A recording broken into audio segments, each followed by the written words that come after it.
Hi there, Rebecca here, Sirius Blue, and thanks for joining me for episode 5 of the Bringing Light to the Darkness series. Happy to be back with you, and we'll be going into my experiences on Mars with one of the secret space programs in this episode. And I'm so glad you guys liked the last video. It felt like recess to me because we're going into any, none of my difficult really, it was very light filled. And today will be too. I'm not talking about anything particularly graphic or very, I think to coin Linda Moulton Howe, high strange. We're going into cyborgs and clones and strange technologies for sure today, but nothing. I don't think anybody will be triggered by this one. I will say that I have been in it always takes me longer than I think to get back to the next video recording, because I'm currently in process with integrating all of this stuff. And what I've been working with is that the memory fields around satanic ritual abuse have been coming up since I filmed last, or recorded the last episode, and that's some of the most challenging material I think probably anybody could face. And it's very light filled as it's coming in, because I am resourced to work with that at this point in my journey, and that's why things open. They open when we're ready, at least for me.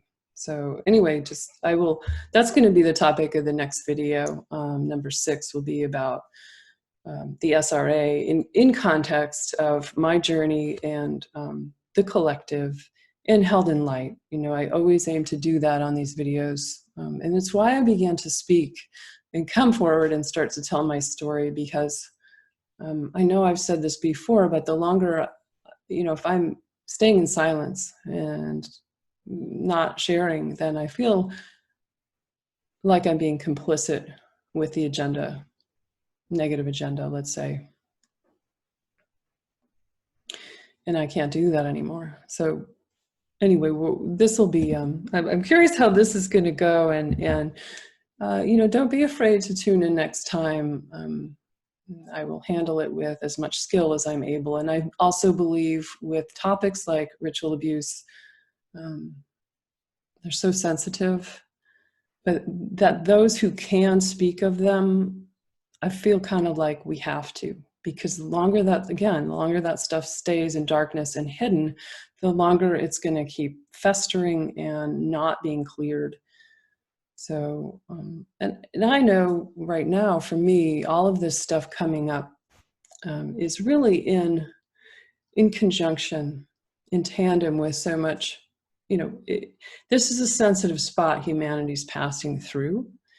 And if, you feel like you've got really uncommon stuff churning for you during our, big epic COVID thing, you're in good company, because I'm seeing a lot of clients that have a lot of stuff churning, and a lot of it is actually abuse issues that are coming up for them. So just to place it again in context of the bigger picture, I know there's a reason why I'm moving through this precisely now. And I'd also shared with you guys earlier, my father died. He was in part my handler. So all the more reason that things were coming rushing up since his passing in March, even though I'd been working on this stuff for, heavily, I would say, since, I guess, not quite 2 years. Anyway, not to belabor the point, we can leap off into the off-world arena with a little bit of preamble, as I do, how I talk about sort of the emotional and psychological journey that I am also on, in tandem with all these memory fields rushing back to me. I thought this was going to be, and I think it isn't too scary for me to speak about, except that there's just there's two caveats there. And one of those is that we're going into such weirdness for me. It's like I feel that sort of, there's like this embarrassed feeling or something, like, oh God, that lady who thinks she was on Mars for 20 years, oh no, and she thinks she became a cyborg and they cloned her. You know, I have had battles with myself over time, you know, the walls of doubt and cognitive dissonance and denial that I've spoken of in the past on my videos that I've had to work with, you know, because conventional mind goes, that's not possible. Where is that some dream that you've had? Well, actually, no. So, yeah, I'm pushed a little bit here, not much, because I speak about this much more openly now. And the other thing I noticed was shame coming up.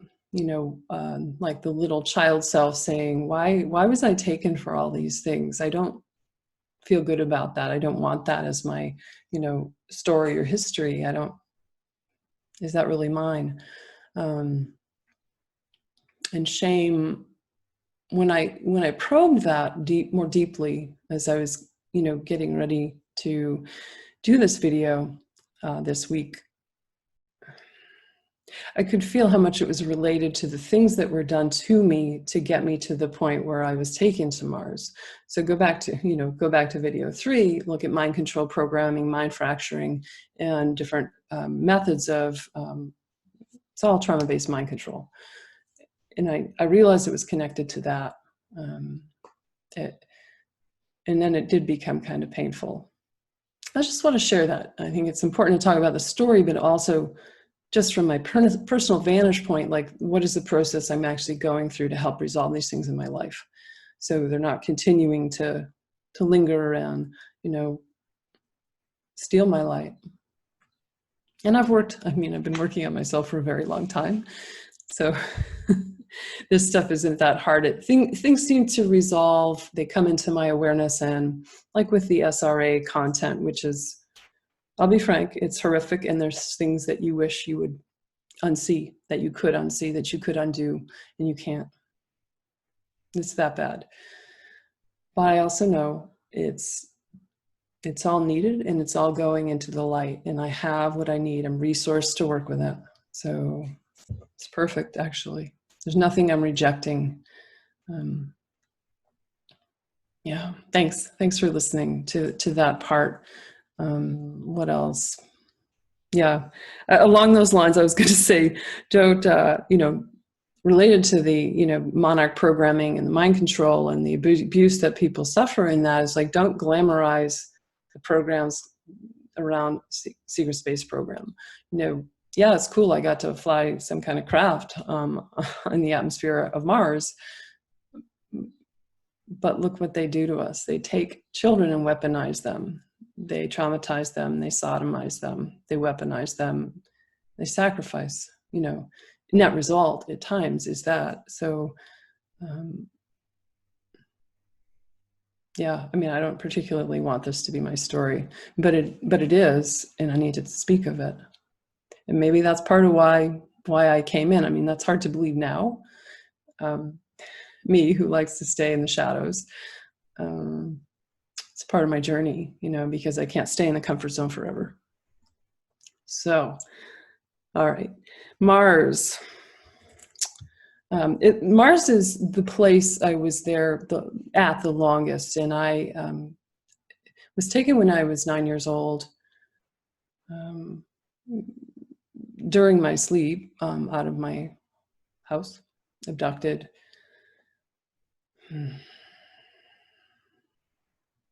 Yeah. I remember it's like looking back at the house, like I was being sucked out, and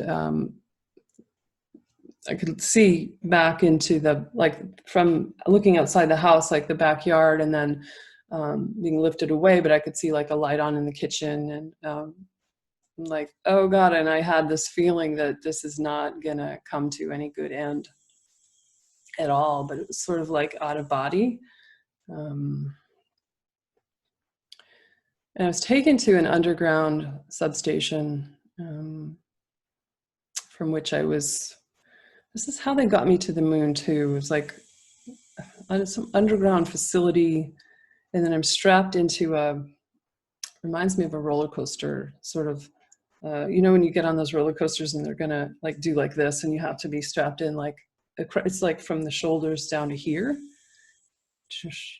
Um, and just going, it's like hyper, I don't know what to call it. I don't have the language that describes what this is, but it's like a time tunnel or space. You know, like you just end up, it's a portal, let's call it that. But there's a vehicle in which we travel. Doesn't take too long.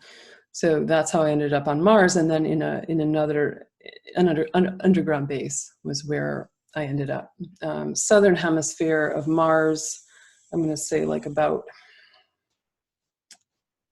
in the upper portion of the southern hemisphere. So south of the equator, but not terribly far down.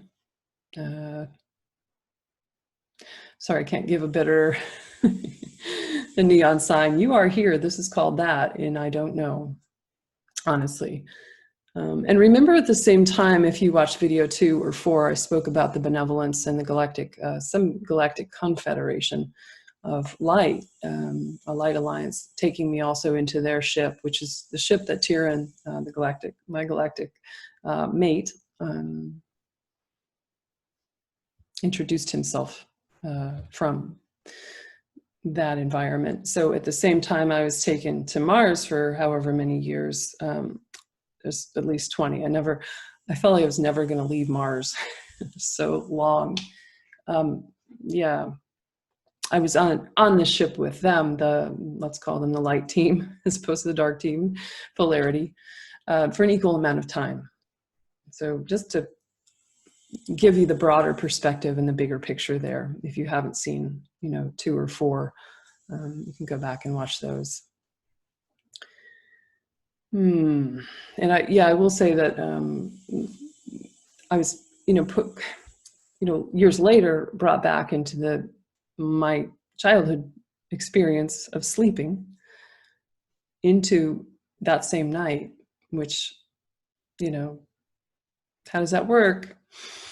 That's the first place we have to jump off into the quantum realm, rather than the usual way we conceive of space and time and the physics of that. So I'm gonna, God, there's so much to talk about. Like, I'm gonna talk a little bit about, what is the, at least from my own perspective, I'm not an expert on any of the secret space program groups or what they're doing. But I can just say what I noticed in mine over time. Because there's so many questions people would have, like who is running these things? And to me, it seemed like, a consortium of different agencies, like, well, the military, Navy and Air Force, for sure, and then NASA, CIA, DIA, Defense Intelligence Agency, and then coupled with, like, for example, Lockheed Martin, my father worked for him, top secret clearance, big part of how I ended up going to Mars, plus Boeing and Raytheon, do they have a stake in these things? I don't know the answers, but just my perception from what I noticed. And it's not like I got a debriefing on this, which is, it's part of it. They don't always know what's happening to you, where you're going. It's like, follow your orders, and that's that. Especially in this, it was more of a militarized environment. You're not here to ask questions. And plus, as I was taken as a child, I was still a kid, and I aged and became an adult while I was there, serving multiple functions and being trained heavily, and it ultimately turned into a weaponized asset. I'll get into that. But what else? Yeah, the biggest players I actually saw out there were Germans, a lot of Germans. And I would say, at least from my experience on the moon, Nazi alliances there, the Germans have been all over, seem to be very active. And I think they have been probably, I don't know, since the 30s, definitely since World War II, out there. What are these programs about? Again, I don't know that much. I would say that mine was about research and development of different technologies, with the net result being for war, for conquest, and total control, domination. Certainly what I perceive was service to self sort of endeavors out there. Some of it is protecting assets. And what is an asset? Technology, like different kinds of, because they cooperate with extraterrestrials to get technology. And in return, they might trade a being. They could trade a cloned version of me to get more technology. So there's a lot of trade. Trade is a currency instead of money. Trade tech, trade DNA, trade genetics.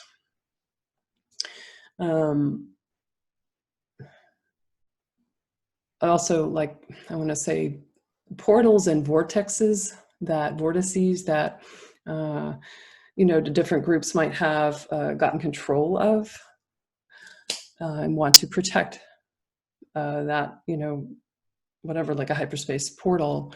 They need to have their galactic offense, galactic defense missions that we were doing. Some of it is off-world resources, off-world materials. What else?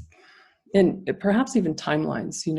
The space program I was in on Mars wasn't especially advanced, in my opinion. It seemed to be, that's a misnomer compared to like what I experienced on Planet X with the Draco. Very, very, very high level advanced technology, like the craft that I was operating on Mars, piloting, versus Planet X, totally different. Planet X was totally about the Draco who owned me there. But a lot of, again, research and development of weapons technology and test beings, like all the technology they were using on myself and others like me in this program, just doing things they can't get away with on Earth, but also applying them to the off-world arena, off-world war, if you like, or battle, or testing different things. Let's say that there was a lot of that, testing different, different technologies. And that applies to so many things, again, beings and weaponry. So anyway, let's move on from that. Yeah, and the Draco are very, as far as I could tell out there, very connected to the German space program, I think even more than ours. So it's interesting to kind of notice some of that, like the Draco, again, seemed everywhere. And on the moon, I had a Draco say to me, here we have everything we need to create the perfect human and the perfect slave. Now that very much a New World Order sort of agenda, which is not where we're going. I said that before, but there are factions in our world. We can see them, on surface Earth right now that would like to, let's say, enslave the human race with nanotechnology and AI and, vaccines, who knows? It's a covert agenda that I think more people are waking up to and resisting. And it's made very manifest and visible in our world right now. I will say about Mars too, that I didn't always have an idea of who owned me, who I was working for, and particularly, like, we didn't always get tons of details about the mission or what was going on. And that was, we're not supposed to be illuminated. We are owned beings. We're not free. We don't have say-so. We're there, again, to follow orders and do what we're told. So I feel a bit like, it's like, how are you out there that long and you're not totally sure of what, what stripes those folks had on their uniform? Like, who was it? And I'm not to say, because my memory field continues to open in shocking ways, almost what it reveals. It's been really illuminating, yes, to me, about where's memory stored and what is the catalyst for it. Things that have been hidden for decades, emerging just like smooth, and there it is. Really interesting. I'll talk about that a little bit more in the next video. So back to Mars and my what the memories that I do have of my service there, which, you know, for me being out there 20 years, I feel like my memories are a little bit pathetic, but you know, they mind wipe you when they send you back before you, you know, for me, like getting put back in the bed, returning to the same moment in time, I'm age regressed, and they wipe your mind. Depending on the program, it could be advanced technology, like with Draco, or it could be something as, you know, drugging, hypnosis, and electroshock can also do those things, or, you know, scopolamine or something like that. But I think with something that is this big in one's life, they really have higher tech from off-world beings to help them. Yeah, there's so much cooperation. Like with the mantas, they're super high tech, and they seem to be involved a lot with showing the Earthlings how to do stuff, or, you know, working for them in exchange for something. Or maybe, you know, I've had mantids come to me and say, we were co-opted too. We were also taken advantage of. And yeah, that's a whole nother topic. Good guys, bad guys. All right, what else? All right, what was I doing out there? I was largely, you know, throughout the Moon, Mars, Planet X, it was all basically as a psychic operative. No matter the context, I was used as a mind-to-mind interface, mind-to-mind communication, mind-to-mind operation of like craft, or working with other beings telepathically, being wired in to like central command, and then feeding information through that wiring back into their mainframe, their main computers, their main center of control. Across the board, that was my main function. What did they want me for? It was, you know, they see what you're good at as soon as you come in, really. And a lot of this was already planned before I came in, especially given my father's line of involvement before I was born. And you can listen to more on video 1 about that, his involvement. And also the genetic harvest and DNA retrievals. The Greys were involved with taking those elements, procuring them, and were also part of what was going on with me on the Moon. So they want, you know, starseed genetics. If you have any kind of you're a human kid, but you've got any kind of hybridization, any kind of you know, Pleiadian, or in my case, Andromedan, and other strains of light being within you, number one, it tends to make you more telepathic.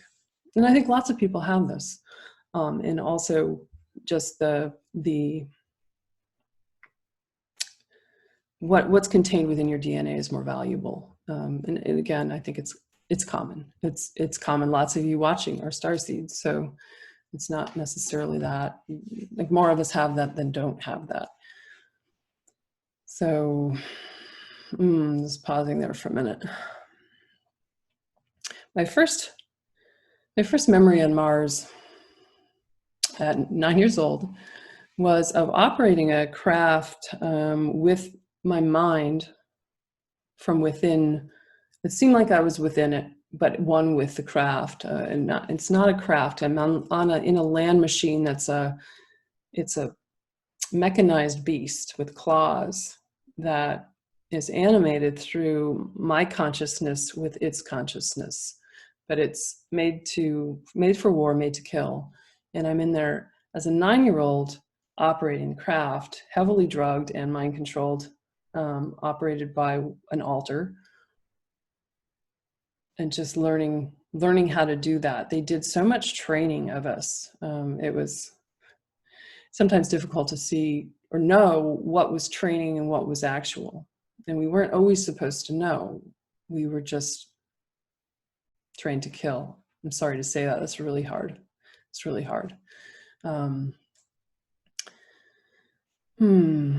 And that was, remember, I think I said this in the first video, that was one of the memories that was so upsetting to me that it really launched me here on YouTube to start talking.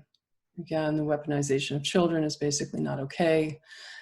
So if I'm staying complicit and silent, I'm helping the agenda, and I'm not doing that. So I have a hard time thinking about that now, looking at her, remembering my state of mind to the best of my capacity. I'm not even there. I'm gone. I'm not even there. And I can feel the emotion of that. Like, wow. So at that point, I'm wed with the consciousness of the being. We're both highly mechanized beings interacting in the war arena, battle arena, being trained for battle. And I'm highly altered, which means not just the drugs and the mind control that came previously, but the chemical, biological, and mechanical means were used to augment me. And over time, augmented into a cyborg being that was, I guess, a highly refined asset. I have trouble thinking of myself that way, but I can see that's exactly what they were doing with us. So they do spend lots of time training you, and you are, again, an owned being, an owned creation with, I would say, free will is not really part of what's going on. So they cyborged me pretty early on, and in some ways I'm thankful that I don't have much recollection about the procedures they were using to do that. I just remember that part of my face, I know part of my head had like off-world metal material in it, some kind of high-tech thing on the left side. My left, the forearm had mechanical stuff in it. Well, and to pause there, what is a cyborg? I mean, I think it's a term from probably like the 1950s, but it's cybernetic organism. What is cybernetic? In a simple way, I would say the wedding of man and machine, child and machine, woman and machine. And part of this is through implants. They're doing the cyborging through implants in the brain, in other places on the body. Sounds pretty weird. And like I said, I remember very much, like episode 3 of this show, I talked about the actual mind control and the memories I have there.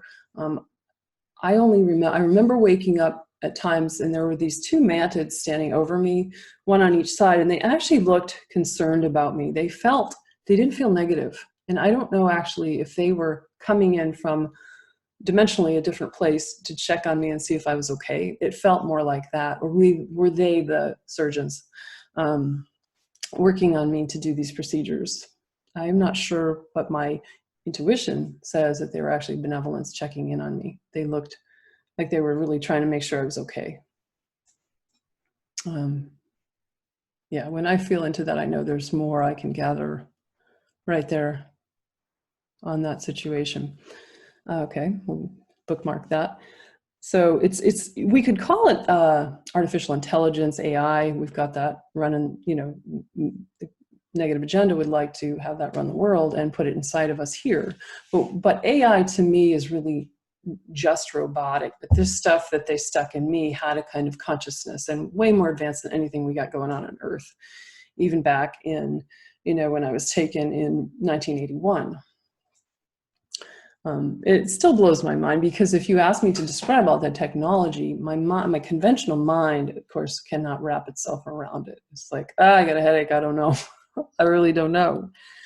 I remember in recent months, I worked with my inner children in part of my integration and healing process with that and with all of this. And my 9-year-old came to me from the programs, and she was, this was in meditation, clear as anything. She came right up in front of me, and she had the bleed through of all the metal stuff in her head, and the more mechanized aspects of her body showing through. And she looked up at me, and she just said, with these eyes of, pure pleading, she said, "Help me." And I will never forget that moment. And to me, it really woke me up. Like, this isn't fake here. This isn't fake news in my life. Like, there's so much emotion there, and so vivid. And I've worked with her to do a lot of healing. So integration of all this stuff, which is, I say, you know, this is moderate, it's not that graphic, but really, oh, if you're doing that to a child, that is pretty, you know, it's pretty dark, frankly. I think maybe I have a scale of like 1 to 10, and like SRA is like 12. I mean, hideous. And this is like, oh, it's like a 4 or 5.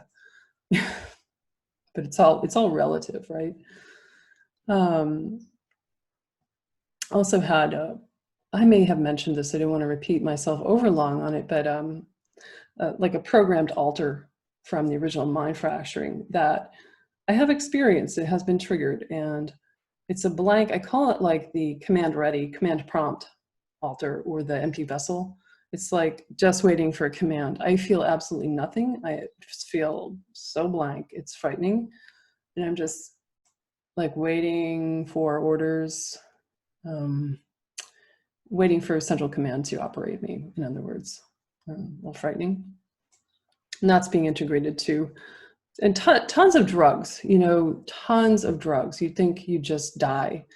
But they have a way, I think, of restoring you, or maybe just allowing a cloned aspect, and I'll talk about the clones later, to, in this, I will not leave that out, more detail on that.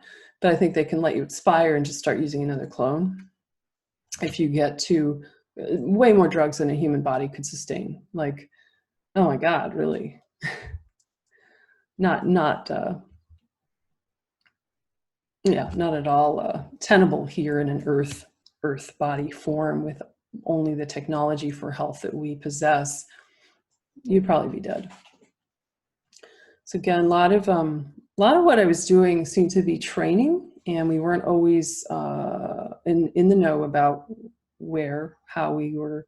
Was I in, because they were doing a simulated training at times, they could put me in a very advanced, I want to say like a computer program, tweak me to their liking as a cyborg, and then spit me out in 3D on a battlefield. And that was, you know, part of, I don't know how to say it, part of how they were getting me where they wanted me. And they could do that multiple times and then put me out in, there was, here's an interesting thing. There was part of this that was simulated training that would be virtual. That's like step number 1. Step number 2 is 3D training for battle. That is, you know, it's alive. You're in training as a being with life and volume, and, you know, a third density being. And then there's the actual combat. And I may have said this before, long time ago, but we didn't know we could be killed in any of those 3 scenarios. Even in a simulated virtual training, you could be killed.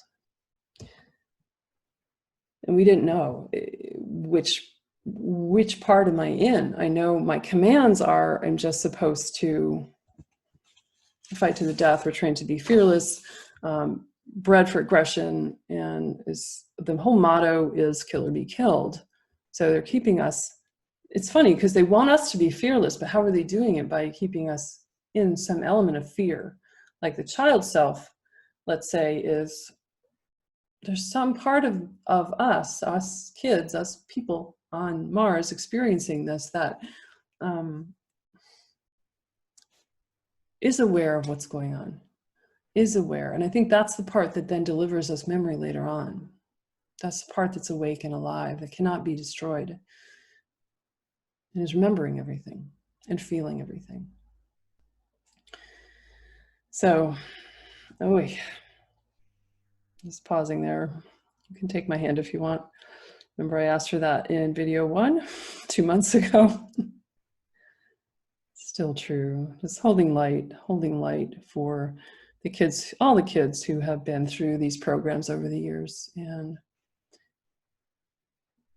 I know they're out there, and they give me, you know, others who have come forward with their stories. I thank them so much because they've given me courage and help me to understand that I'm not crazy. That's not small, that's big for me. Oh gosh.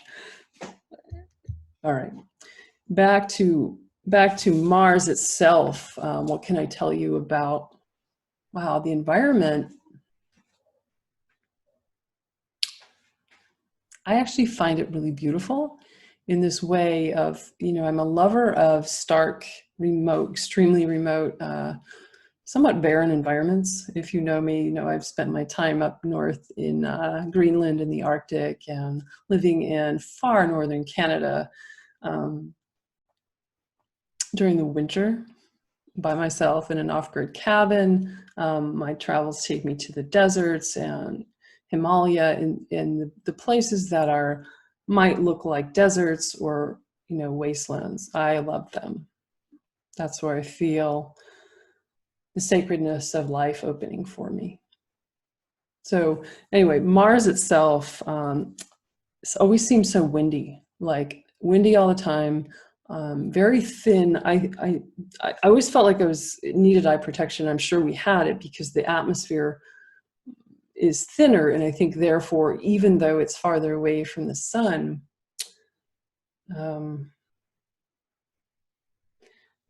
getting more light.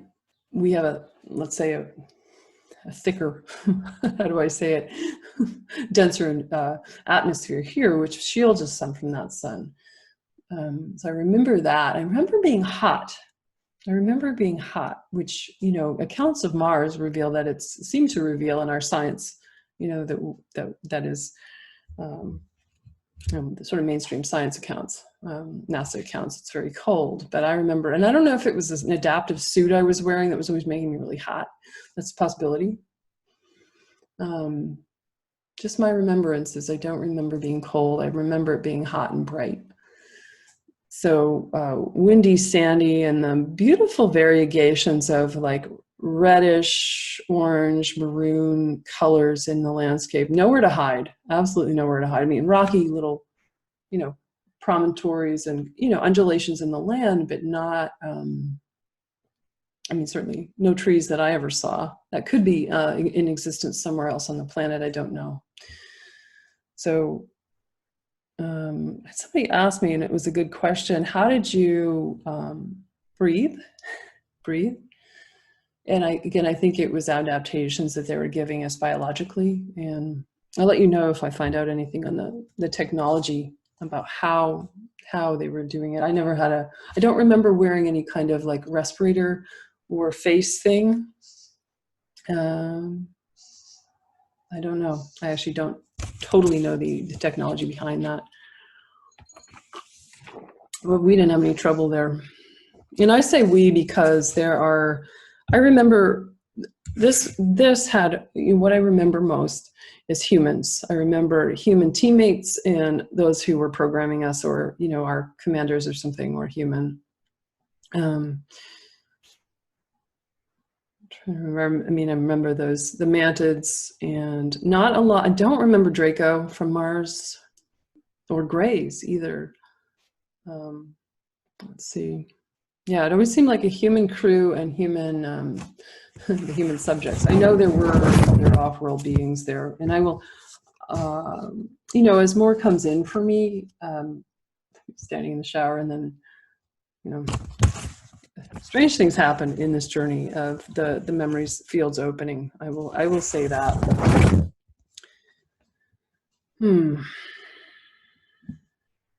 Okay. I'm a pauser. I'm a little slow. I'm taking my time. So the next part is being trained, to operate the land-based killing machine being, also in the air. And this is my happiest memories are flying, piloting. Like, I still have dreams of piloting, and unless I'm still out there doing it. I wake up happy and I'm smiling, and it's kind of eerie because, it's like, I don't care if I'm working for the dark team. Look at what I'm operating. Oh my God. Okay. But I was trained to, and the other cool thing, alone, you know, I'm still on a leash. I'm still completely under mind control, wired into what I would just call central command. It's not like I can like, I'm going to take off. See you guys. I'm going to go on to the next planet. I'm going to go back to Earth. Like, no, not an option. You're not escaping. But being alone and flying is blissful. It's so blissful. Yeah, I can feel that. I can feel that. Even through everything they had done, I think I could still feel some kind of happiness in that, even however small it might have been. Yeah, it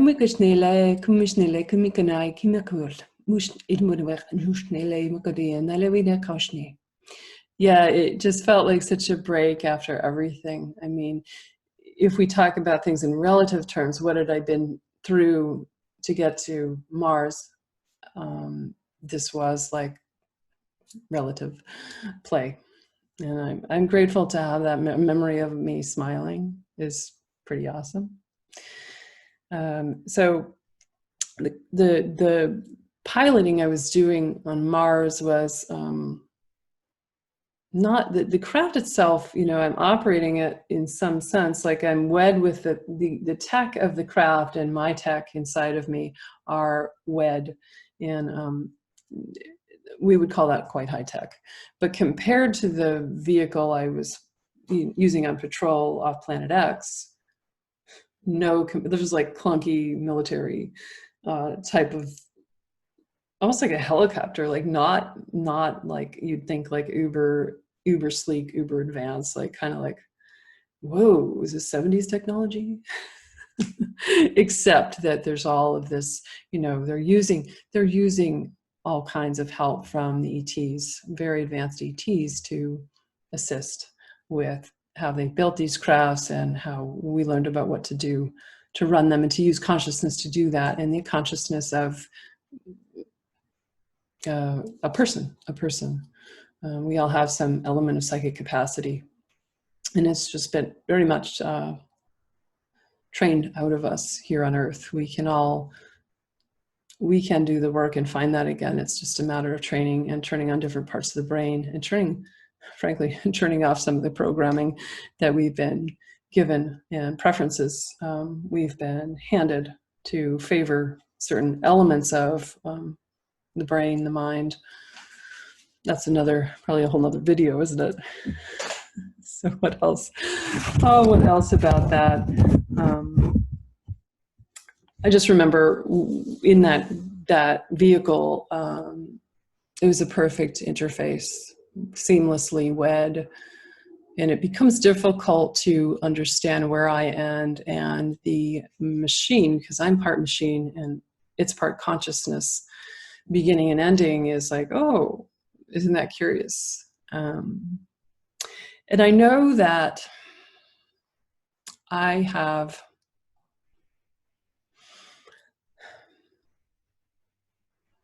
fought with like benevolence and beings who meant no harm. And that is why some of that feels really blocked out about those, you know, because I can remember, oh yeah, I was peaceful in the sky, but what about when we were actually on duty, either on an offense mission or defending the base or who knows what.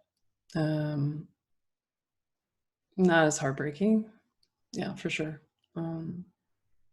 I have flashbacks of terrible battle scenes, and I remember a lot of neon yellow, like citron yellow and neon green explosions that fill these flashbacks on Mars. And I have a terrible time with fireworks. I have like PTSD that plays out in certain ways like that.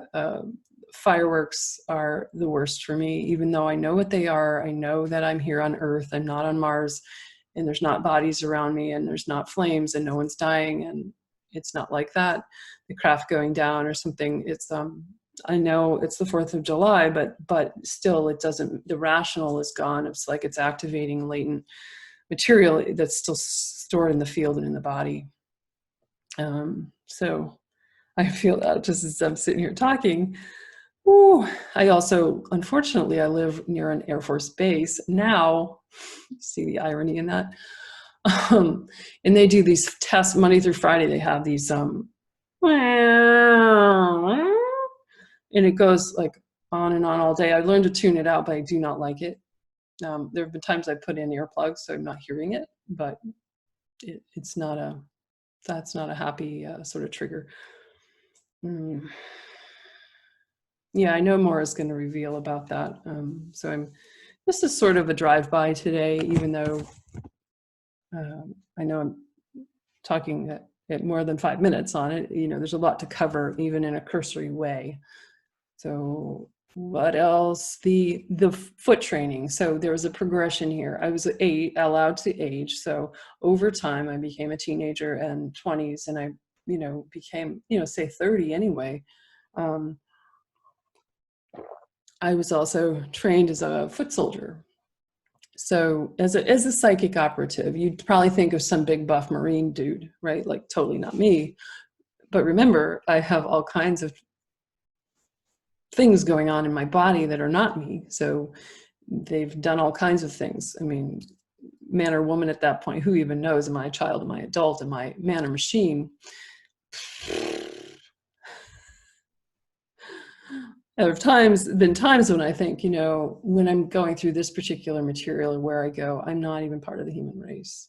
I don't even feel connected to what other people are relating with in their day-to-day lives. I feel like such a freak.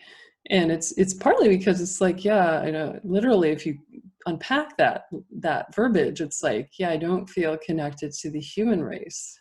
What am I? It's kind of sad. It doesn't last, but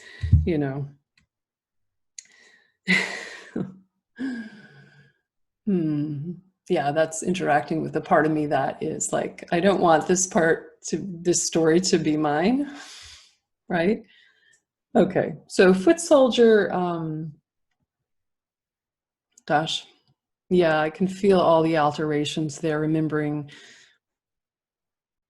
so highly refined, very at that point in my later 20s, being trained to be, we'd be on a team, in a crew, with a sort of squad, let's say, doing some kind of patrol or checking out territory further away from the base, or we're working together, and I was often used as the psychic operative to remote view something, but I also needed to be with them.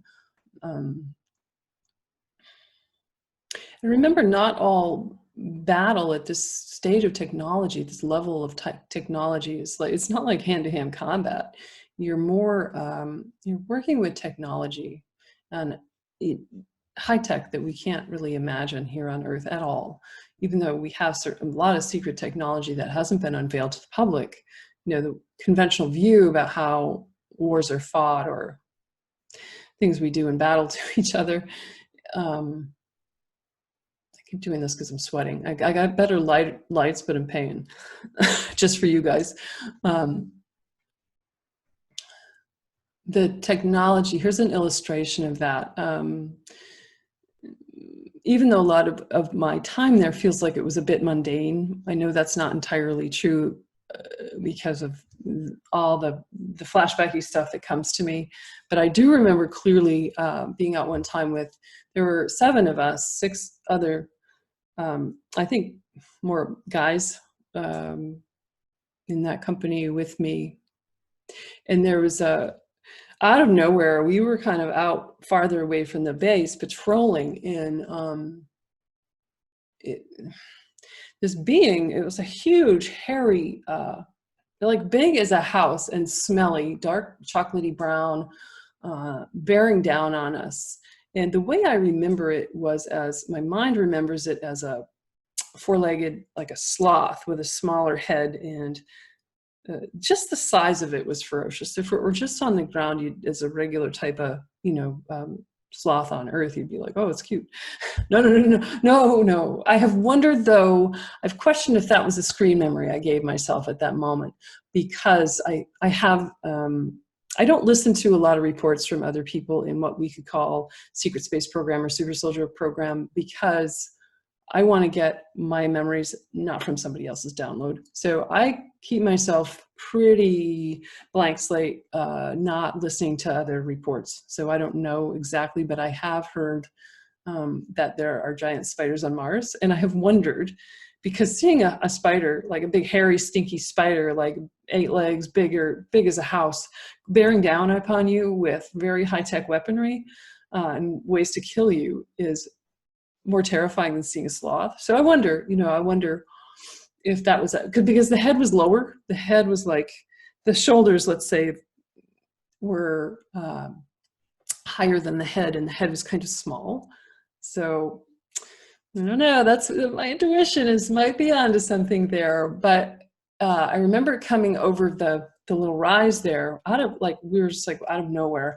Those guys vaporized. I mean, as a technology they had to get out, and something in me failed. It had some kind of, it's like a scalar weapon, and there was no wounds to my physical aspect, my body. We can call it a body.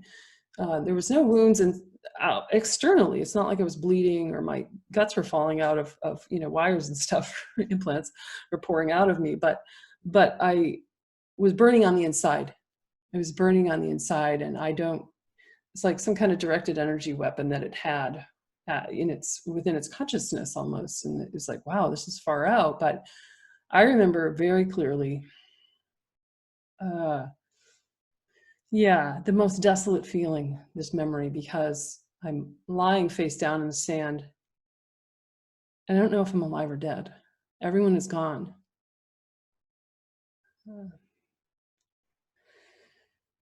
It's another memory I won't forget, I suppose. I guess so. Like my consciousness was alive and the rest of me was dead, and I didn't know what to do because I was a clone. It's like the consciousness needed to go back to me, and sort of puzzling, because I wonder, what happens to clones when they die, and is that a clone will contain, in essence, part of your consciousness is within that clone. And it's just such a, it wasn't a bloody death. I don't know that I felt any pain, but I remember not knowing what world I was in anymore. And I don't know really what happened after that. So, and I was killed a lot of times, in training and in battles. But I was just trying to talk about the technology, at the being had. But we got on, these videos help me. They help me integrate, and they help me feel my feelings. And taking things out of third person, like that happened to somebody else, and integrating them means, feeling my feelings. And I can feel that upwelling of sadness around it. Okay.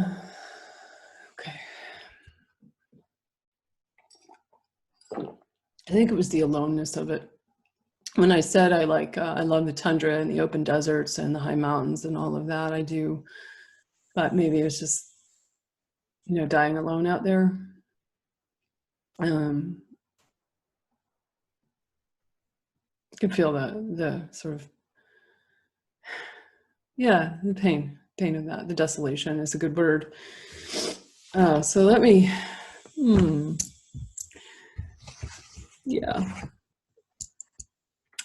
holding the little kids and the little pieces of me that are,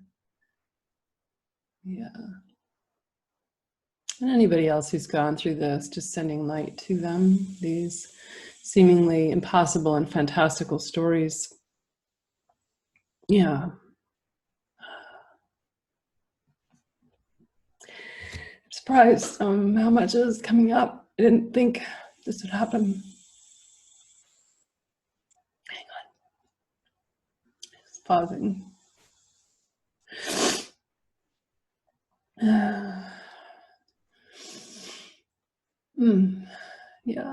Thank you. You can hold my hand again.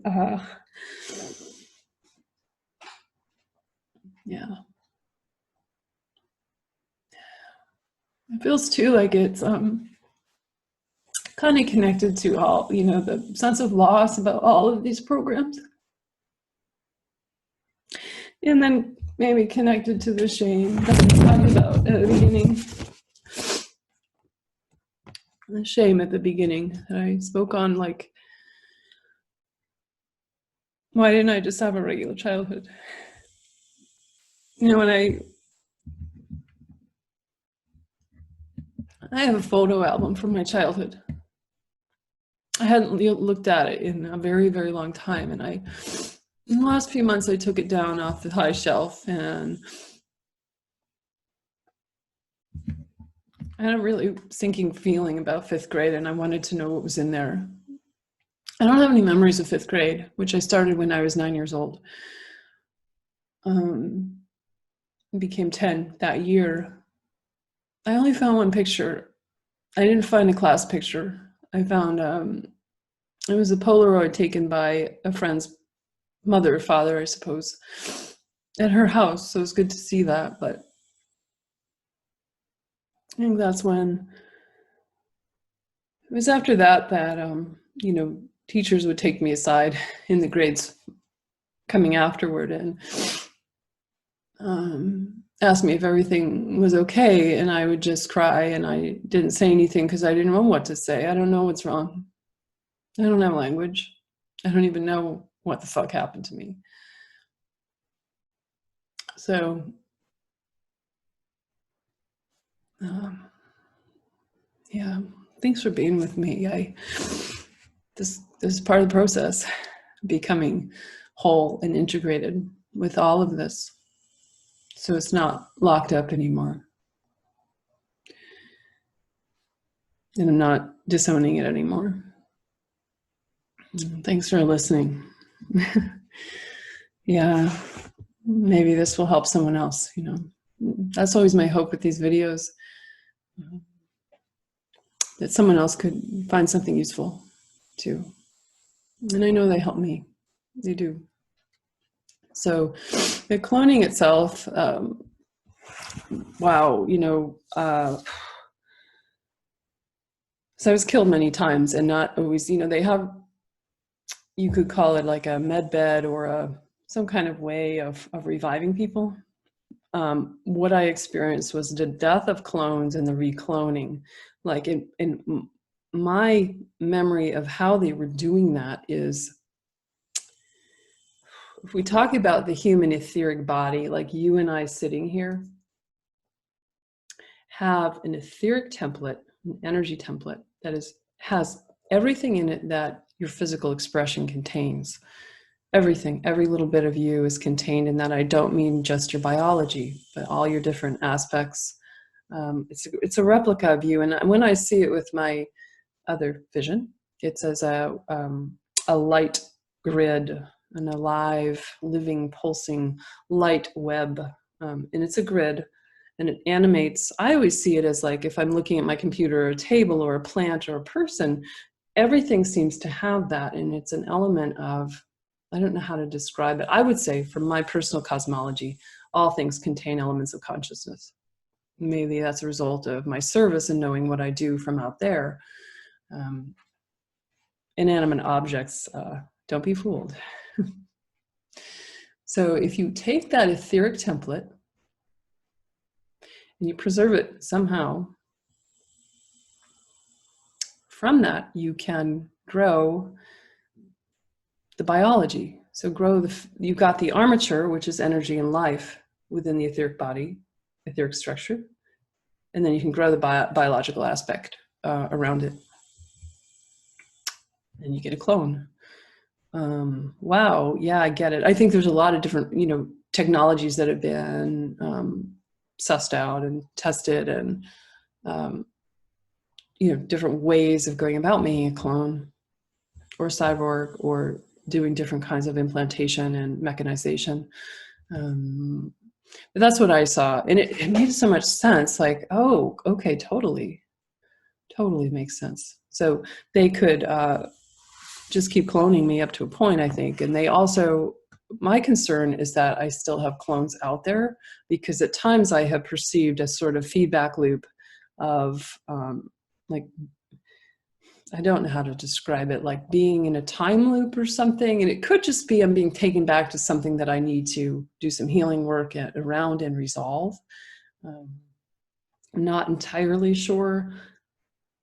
And time gets swimmy. Like, am I just going into the past, or is this a present experience? Because ultimately I'll, off of Earth's orbit, off of Earth's gravity, time gets real weird. The farther you go away from Earth and the farther out in the solar system, woo, what is time? So anyway, that could be a sort of topic for another time, I suppose. Or I think I'm getting long-winded. I want to keep you guys here forever. Of course, you just have the stop button. I talked about the bits of PTSD. Yeah, and what else? I mentioned, oh yeah, that episode, I was in the fall in India, celebration lasting 3 days called Diwali, and they do tons of fireworks. That's when I had a major regressive like breakdown, and my body was having a seizure and all this stuff. And the experiences I'm talking about today really started opening up. It was not too pretty. It was just like, wow, what is coming up? This is me, but it's not me. That's how my journey has gone at times. Sometimes it's a lot more fluid and less jarring. Largely, that's true. Whew, whew, whew. And also, I've kind of touched on this with talking about and you're physically watching me emote here, is that just because my mind kind of got messed up around this. Like, okay, so I was taken out, it took me forever and did all this stuff and then stuck me back after regressing me to the same state I was in when I left, right? Like, she doesn't know anything, she's just back home. To me, I felt like, well, then those experiences aren't real, are they? They're kind of like a dream. But the thing is, you still have all the emotions. They don't wipe your emotions. And ultimately, like I said earlier, I think we have incredible consciousness within us. And that part of me remembers everything that happened. And that's opening. That's opening, and it will not be stopped at this point. But the memory matter is accessible, I believe, over time and with a certain level of intent and real desire to work with it. But the emotional experiences, the pain is real. The things that happened to me are real. I went through a terrible time. When I look at what was happening in tandem up to my life around circa age 30, it was awful. I mean, I went through times when I was hospitalized for suicide attempts. About age 19 was my first suicide attempt. And I went through a lot of time not wanting to live, hating myself, wishing I would die, and doing everything I could to meet that end. Fortunately, I got out of that, but those are really awful times for me. And when I do see some correlation with, when I perceive that I came back, about 20 years later, I don't have an exact, that's my impression from remembering how I was at the final stages as a foot soldier there, trained in both, air and land, approximately that age. Wow. Is that part of, bleed through from that tandem experience going on, that led me to some of that craziness inside and deep problems. I mean, we could also look at the mind control programming, all the stuff I talked about in episode 3. Well, go back and listen to that. That's enough to F you up. So I don't know. It's all still, it's things I'm still working with, and, we'll continue to work with. Then my final takeaway on all this is really, I'm on a spiritual path and have been for years that is non-dual, meaning whatever comes across your path on the journey of awakening is food for that awakening. It's not something to ditch, it's something to use to your advantage to help wake you up. And I very much view this like that. And thank the universe that, this arrived only when I had the resources to actually start working with it. Otherwise, I'd be in institution all over again. Oh man. Okay, yeah, but realizing too, in many ways, if you listen to the other videos, I signed up to experience this, to learn about the darkness in the belly of the beast. How do you know how to vanquish it if you don't, or bring things toward the light and help things heal on this planet if you don't really understand what the dark side is doing? I think I wanted to learn.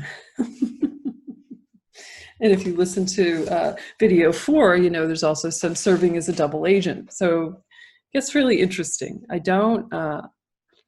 have had some terrible rage, which is connected to the SRA, and I will talk about that in the next video.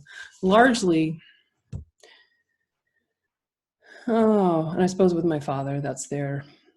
But I don't have a lot of wishing for harm. I wish people well, and I wish people light, and particularly all the children that have been used in this way and continue to be used on this planet in this and other ways for the benefit of unsavory agendas that are not about life or respecting life. So, and like I said, I want this to be, can I serve other people and bring light by talking about what is not so light? I hope so. I hope so. That's always my intention, is to liberate this dark stuff and help this planet heal. And of course, doing that by inviting myself to heal. That's really the journey there. Help myself first. That creates huge ripple effects. So I can't help anybody else if I'm not developing the tools to help me. And that's how I work with clients too, is like I use all of this as a way to help the people that I help. This is it's given me great capacity to serve other people on the journey in my work as a seer, a channel, and working with healing. Yeah. So, I mean, if you feel like there's something I can help you with, yeah, please book a session. And thank you for watching. Thank you for listening, and thank you for holding my hand. I am so grateful I took the first step 2 months ago to start creating these videos, and it's changing my life enormously. I know that, and I know from the feedback I'm getting that it's doing something. So hopefully serving the greater good. Yeah, so thank you. Thank you again. Thanks for tuning in and listening. I know I didn't cover everything to a T, and there's more. Oh, there's more. There's more, there's more, there's more. But I'm sure we've been going for an hour already. So that's probably enough for me. Oh, gosh. Bless you all, and sending light to anybody who's been affected by any of these dark ops programs and projects, and is maybe struggling with, strange memories that they can't place and thinking they're nuts. I got you covered there. You just hold my hand. Thanks all. This is Rebecca and Sirius Blue signing off for now. I'll see you next time, and hopefully sooner than 3 weeks. We'll see.